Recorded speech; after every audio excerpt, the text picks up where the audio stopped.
Hey guys, today I'm going to show you how I go about firing this Hohokam jar that I recently made.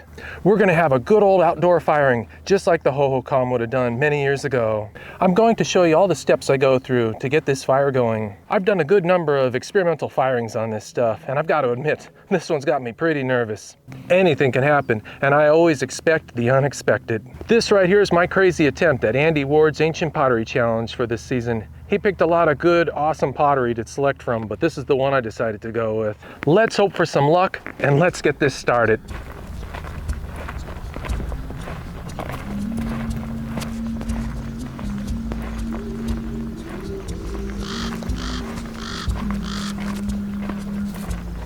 All right, this looks like a pretty good spot. First thing we're gonna do is just start digging a shallow pit. I might go a little bit deeper this time just because of the size of this jar.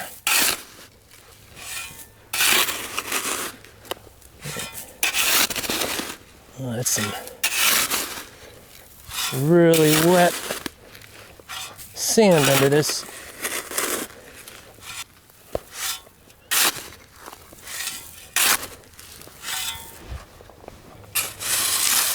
All right. Kind of funnel this out just a bit. Well, that looks pretty good, but I think we can go a little bit deeper on this one. Just a little bit, not too crazy. We'll just, yeah, maybe this.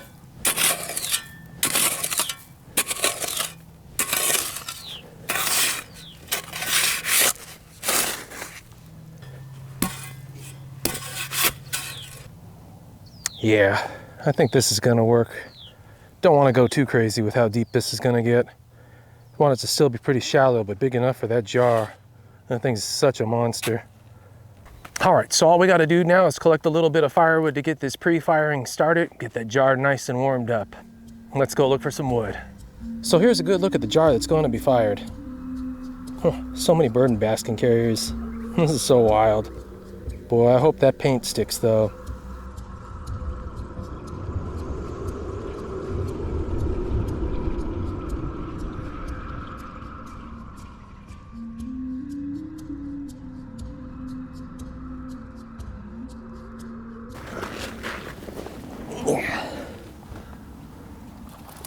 No, they don't make these dead branches easy to get to.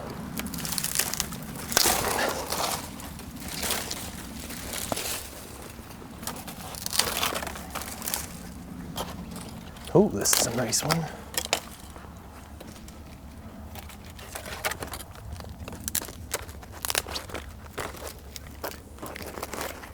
I'm aiming for a nice clean firing, so I'm going to be using mesquite wood on this guy.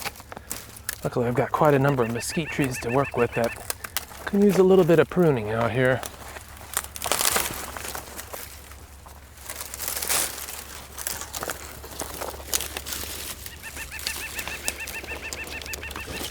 Trick is always getting out of here, though.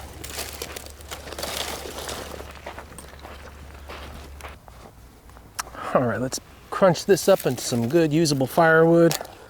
I got my hat back on. There's no way that thing was getting under those branches. No way. Get some good ones to work with here.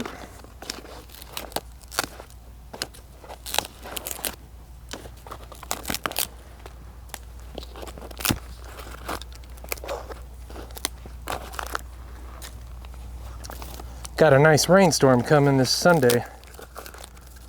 Definitely want to get this fired before that. Nothing like a good storm out here. But rain and water and pottery don't go too well together, at least not when they're dried.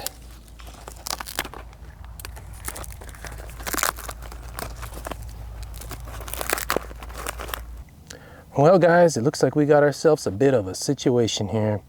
We've had some crazy rains here. It looks like spring right now. You can see this green grass. Believe it or not, it's early January. Usually this stuff makes super great fire starter, but now I've got this super soft, beautiful green grass. Looks like a prelude to spring. I have a feeling by the time spring gets here, this is going to be a dry, tinder box here, but oh boy. So unfortunately, I don't think this is gonna be happening. I'm gonna have to look for some dry, skinny sticks and hope that I can use that to start it with.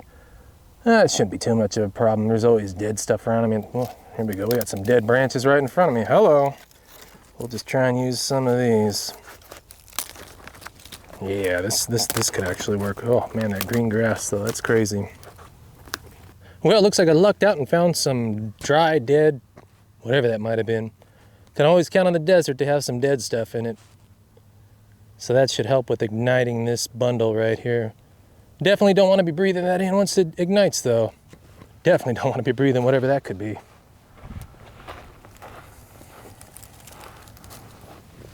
So we'll just chuck that right in there on the pile. As you can see, I've got quite a number of cover sherds that I wound up making. One of my previous video that I was showing decided it wanted to crack in half, but it's more than welcome to do that because we're just going to be using it just to cover that jar. So I've got here the old Sinagua peace pipe starter, and boom. Ooh, that stuff really lit up good. Wow. Ooh, yeah, that's got some weird smoke going to it. All right, so we're just gonna let this thing go, let it get nice and warm.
So I always like to sort my wood. So you can see I got the real thick stack over here, and then I got the medium-sized branches over here. Makes real short work when it comes time to actually stacking this fuel.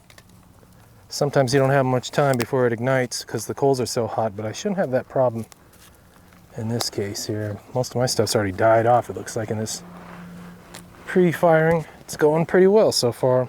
Almost got enough wood, I think.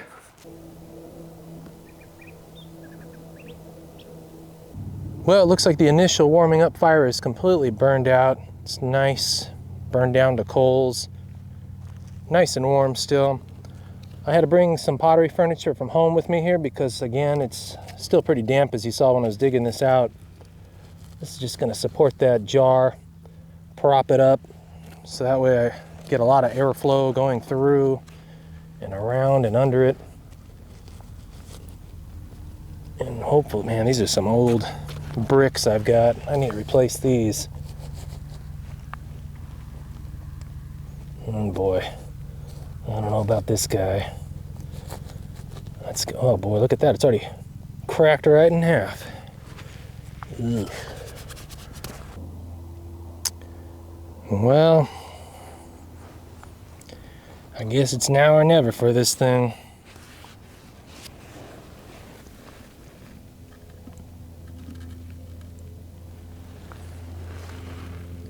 Use this a little bit here to support that. There we go.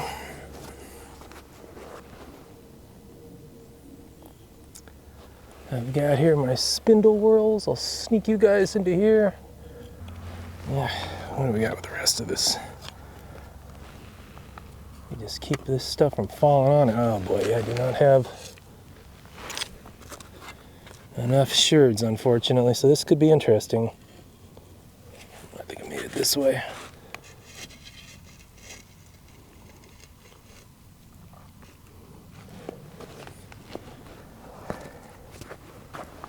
Well, as you can see, unfortunately, I got this big old open spot over here. I'm not going to be able to cover that up, so I got to place this wood pretty carefully. Luckily, I'm using mesquite. Definitely need to make some more cover sherds one of these days. So I've got some really thick branches for this. I really wanted this thing to burn for a long time. I don't want it to reach past 800, but I do want it to fire for quite a while. So I got some thick branches. Luckily with this, I can just kind of drape them over the sherds, because those sherds is what's gonna take away all that crazy heat, kind of protect what's underneath. The amazing thing is these sherds will get hotter than what's underneath it. But I still have to worry about that one side that is not going to be covered. Well, that's a big branch, wow.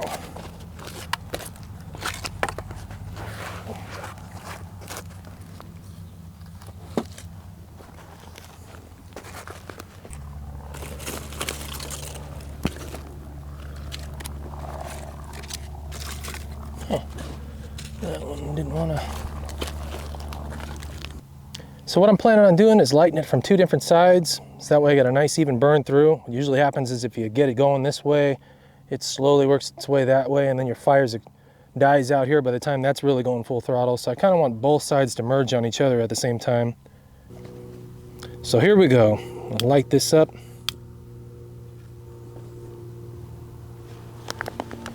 Hope that starts to burn. We'll go here to the other side. Oh boy, my jar.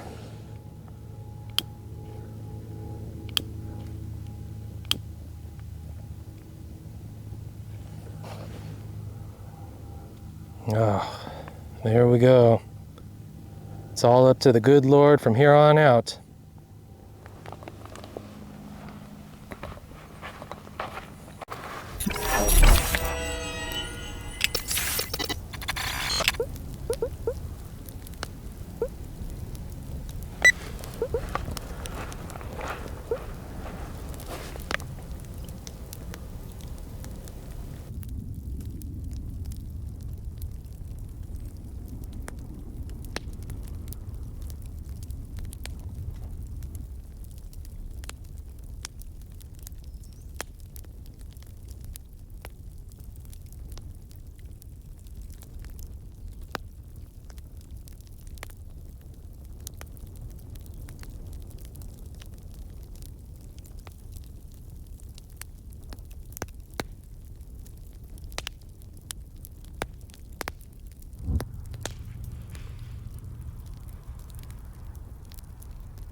That is pretty warm right here.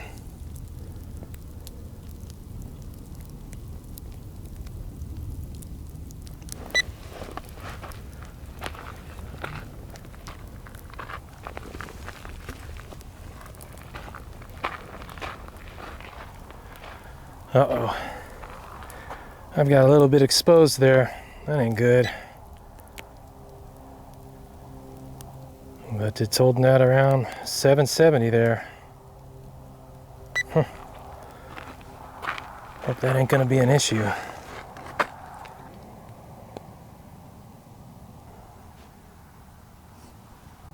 It looks like it's sitting at a steady 750 all around the fire. This is great, just where I want it to be. Nothing too extreme.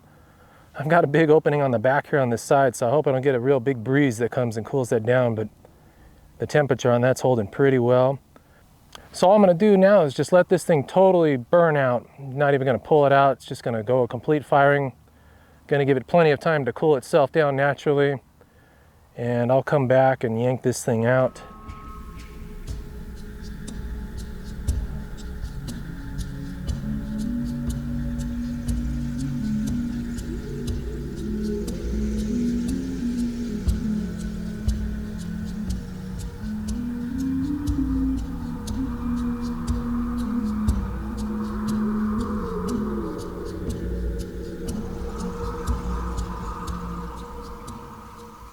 All right, so it looks like both my spindle whorls turned out.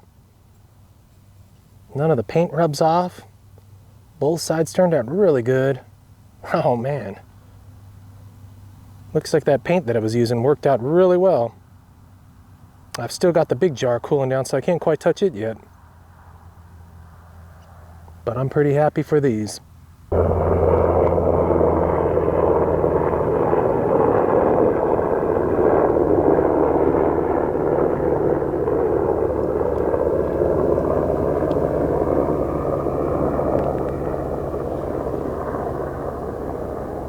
Well, now that was pretty cool. All right, well, I'm still letting this guy cool. Still pretty quite hot to touch. But, oh man, look at that. That is beautiful. Well, guys, it finally cooled out. Oh, check this beauty out. This is crazy. Oh my goodness, I still can't believe this turned out. This is unbelievable. Wow. No visible cracks in it. The paint holds on pretty well. I'm gonna get home, I'm gonna wash this guy down, but oh man, this was using that experimental clay. Everything about this was pretty experimental, so I don't know, I'm just blown away right now at the moment. Just lost in thought. I'm still quite uncertain why the light colored clay turned to this more darkish color. You can see around the rim here, it's still pretty well beige. That's kind of a mystery to me. I don't know about that one, guys, but if anybody knows or has a clue, please leave a comment below and help us out with this one. But wow, I'm really happy right now, as you can tell. Oh, that beautiful ding. Oh my goodness. Wow. Well, unfortunately, I got this fire cloud on this side. That was from that side that was exposed, but I figured that something like this would happen. It's actually pretty beautiful. Stands as a testament too that it was fired this particular way. So I'm pretty happy with that. I can always rotate it around, display it however I want, but oh my goodness, this is just so crazy. Thanks so much, Andy, for creating this wonderful challenge. I'm really happy this jar made it into one of your picks for this season. I'll put a link in the description below so you guys can check out Andy's video on his challenge. Be sure to check it out. I had so much fun, guys, wandering around the desert, looking for the clay for this, the supplies for it, doing a little bit of research, getting ready to make this jar. Just the whole experience has just been so amazing for me. And I'm so glad you guys got to watch and follow along with me as I wandered through this project. And thank you so much for everybody who offered the information and helped me out along the way with the making of this. I really couldn't have done it without you guys, so really thank you for that. And thank you to all my viewers. You guys have provided me with such wonderful encouragement and great feedback. Thank you so much, guys. Now to get this guy cleaned up. Oh boy.